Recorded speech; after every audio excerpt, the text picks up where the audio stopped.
আজকে আমি আর মেয়ে চলে গেছিলাম রাজডাঙ্গা পিঠে পুলি উৎসব, যেটা 12ই জানুয়ারি থেকে শুরু হয়েছে, মানে গতকাল থেকে শুরু হয়েছে। আজকে হচ্ছে 13ই জানুয়ারি।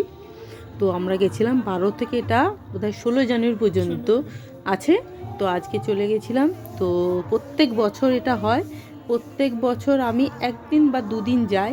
তো আজকে এবছর মেয়ে আছে, মেয়ে এটা বহু বছর পর গেল। তো আজকে তার জন্য সেকেন্ড দিন আজকে চলে গেছিলাম। তো যথারীতি এখানে মানে এটাতে কোনো এন্ট্রি ফি লাগে না।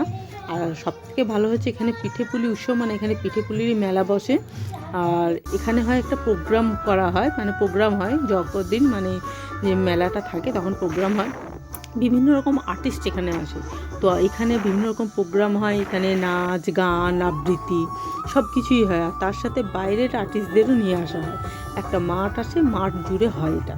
তো এই কদিন এখানে ভীষণ রমরমা চলে, নানা রকম পিঠে আপনারা খেতে পারবেন, মানে প্রোগ্রাম দেখার সাথে পিঠে কিনে খেতে পারবেন নানা রকম পিঠে। এখন মানুষের আস্তে আস্তে সময় কমে যাওয়ার জন্য মানুষের পিঠে করা বাড়িতে বন্ধ করে দিয়ে যেত, এখানে পাওয়া যায় মোটামুটি।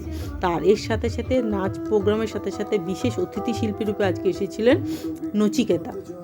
সেই নচিকেতা চক্রবর্তীকে দেখতে আমরা গিয়েছিলাম। মানে তিনি অ্যাজেটিক, মানে আমি এখানে মিউট করে দিয়েছি তার মানে গানগুলো, অনেক গান উনি গাইলেন, ভীষণ ভালো লাগে। আমার তো ভীষণ ভালো লাগে, বৃদ্ধাশ্রম গান ভীষণ ভালো লাগে।